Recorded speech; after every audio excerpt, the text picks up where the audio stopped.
bersama kami di Pasca Debat Capres Cawapres 2024. Saya minta tepuk tangannya dulu pada malam hari ini. Mana dari pendukung paslon nomor urut 1? Pendukung paslon nomor urut 2? Pendukung paslon nomor urut 3? Masih semangat sampai malam hari ini. Saya langsung ke Mas Andre. Tadi pertanyaannya soal food estate gagal, rusak lingkungan, rugi kita. Itu pernyataannya Pak Mahfud. Jadi gimana Mas Andre? Ya, Prof Mahfud datanya lengkap ya.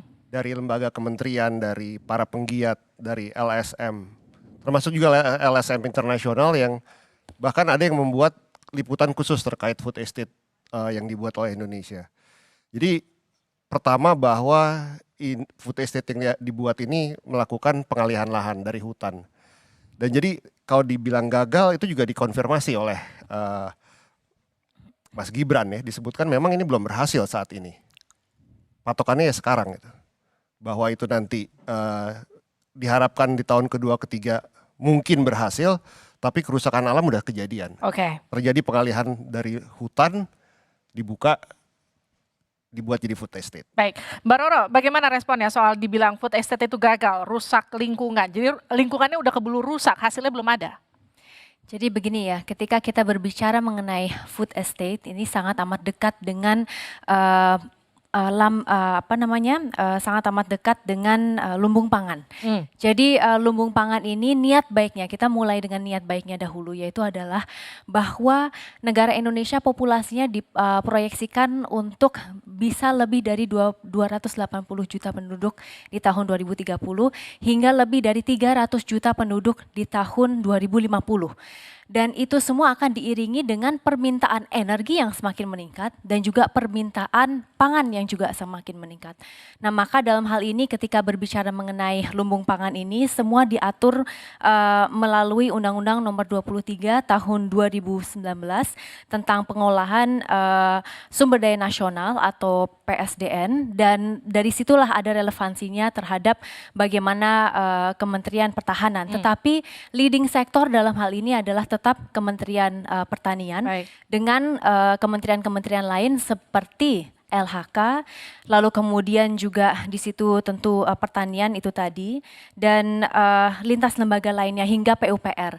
Nah, maka oleh karena itu dengan niat baik ini kita melihat bahwa banyak sekali success story sebetulnya yang kita dapat kalau dari laporan juga yang kami terima, yaitu adalah misalnya di beberapa lintas wilayah baik itu di Kalimantan Tengah hingga di beberapa wilayah lainnya, karena intinya adalah bagaimana negara bisa hadir untuk meningkatkan produktivitas lahan.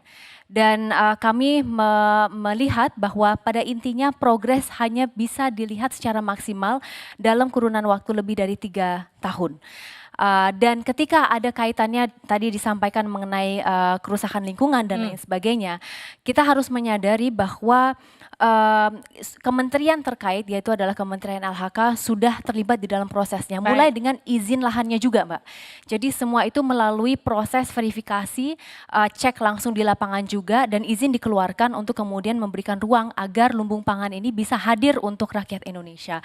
Nah, intinya yang terakhir adalah kami menyadari bahwa ketika kita ingin mendorong pertumbuhan ekonomi nasional gitu ya, lalu kemudian kita lihat ripple efeknya seperti apa, kita harus paham bahwa tidak bisa juga 100% itu ramah lingkungan gitu. Jadi ada faktor-faktor yang kemudian kita harus persiapkan. Yang penting adalah environmental cost-nya bisa kita minimalisir dengan kita mendorong sustainability.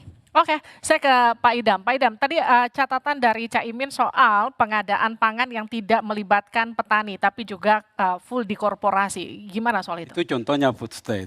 Jadi kalau disebutkan kenapa gagal, saya kira memang gagal. Gini, food state ini bukan program baru.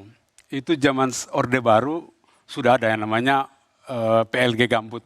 Itu juga gagal. Kemudian di zaman pemerintah SBY juga diulangi. Namanya program MIFE di Maroke. Itu juga gagal.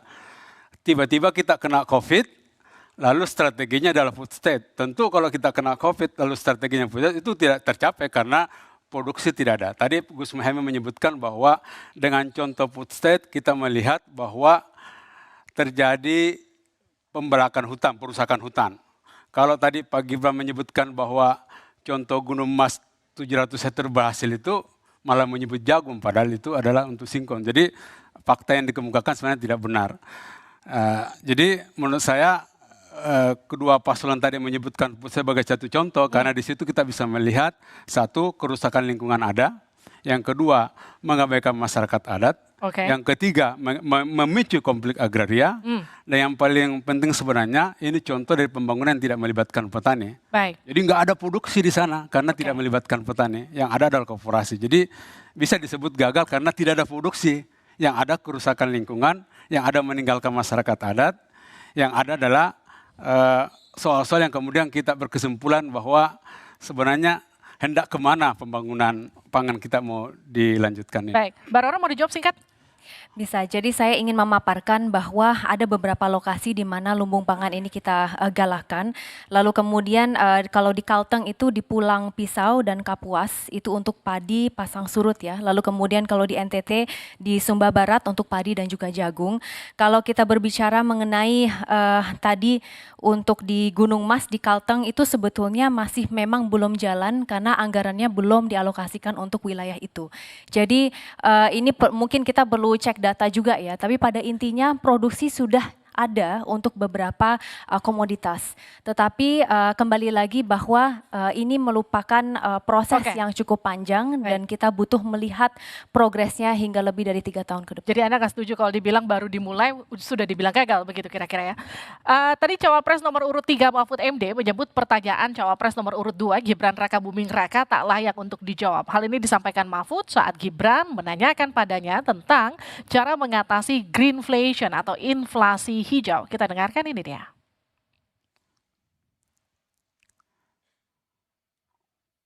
Bagaimana cara mengatasi greenflation? Terima kasih. Masih ada waktu, Bapak Gibran. Aturan, istilah-istilah Kami sampaikan kembali terminologi atau singkatan, mohon untuk dijelaskan. Tidak saya jelaskan karena kan beliau kan seorang profesor. Sesuai dengan aturan. Greenflation adalah inflasi hijau. Baik, untuk mengatasi inflasi hijau. Apa sih inflasi hijau? Itu kan ekonomi hijau. Ekonomi hijau itu adalah ekonomi sirkuler. Ya, di mana sebuah proses pemanfaatan produk ekonomi, pangan misalnya, atau apa, produksi apapun, diproduksi, kemudian dimanfaatkan, di recycle. Kalau untuk mengatasi inflasi itu tentu yang paling gampang kan kebijakan-kebijakan. Diatur saja jatahnya. Di sini kan harus ada data, kecenderungannya di sini begini, kebijakannya harus begini. Kecenderungannya di sini begini, kebijakannya harus begini. Nah itulah yang kita pahami tentang ekonomi hijau. Saya nyari-nyari di mana ini jawabannya. Kok nggak ketemu jawabannya? Oke, saya langsung ke Pak Dwi Andreas. Jadi gimana Pak melihat jawaban dan juga pertanyaan soal greenflation itu tadi? Sudahkah terjawab? Iya, sebenarnya dari Mas Gibran sendiri juga kurang jelas ya terkait greenflation. Greenflation itu kan menunjukkan terkait dengan pengembangan energi terbarukan. Di pengembangan energi terbarukan itu banyak komponen-komponen individual yang menyusun pengembangan energi terbarukan. Nah, itu komponen-komponen itu mengalami peningkatan, kan? Bisa peningkatan karena komponennya bertambah, bisa mengalami peningkatan karena price dari komponen tersebut bertambah. Jadi itu sebenarnya yang dimaksud dengan greenflation. Mas Gibran juga tidak jelas sama sekali sebenarnya. Untuk itu kenapa kok hal yang seperti itu muncul. Lalu Pak Mahfud sudah barang tentu karena pertanyaannya juga nggak jelas, jawabannya juga nggak jelas juga itu pertanyaannya. Jadi yang satu ke sana, sini ke kiri. Tapi yang dimaksud seperti tadi Mbak terkait greenflation tadi. Dalam arti komponen-komponen individual yang menyusun misalnya untuk energi terbarukan. Oke. Jadi itu. Pak Fahmi bagaimana soal jawaban dan juga pertanyaan soal greenflation? Iya, jadi tadi Gibran tidak menjelaskan apa yang dimaksud dengan greenflation sendiri itu. Nah, memang dalam green economic tadi itu memang ada kecenderungan untuk tercapainya green inflation tadi kalau cost atau pembiayaan dari pengembangan energi baru terbarukan itu jauh lebih tinggi tadi. Sehingga menimbulkan adanya semacam inflasi tadi itu ya. Nah tapi sekarang ini kan kondisi dari green economy di Indonesia sendiri ini kan masih sangat minim gitu ya. Tadi juga diungkap juga misalnya indikator ketercapaian energi baru terbarukan. Baik. Itu tidak tercapai. Misalnya pada tahun 2024 mestinya itu 23%. Tapi sampai sekarang ini masih sekitar 15,8%. Oke. Gitu ya. Ini tidak tercapai tadi. Jadi sebenarnya itu jauh lebih penting. Dan itu sebenarnya diungkap juga tadi data tentang tidak tercapainya indikator dari energi baru terbarukan itu ya. Tapi ketiganya tidak mengungkapkan bagaimana mengatasinya untuk mencapai, karena nanti target pada tahun 2030 itu 44% gitu ya. Kemudian ujungnya pada 2060 itu kan mestinya akan tercapai zero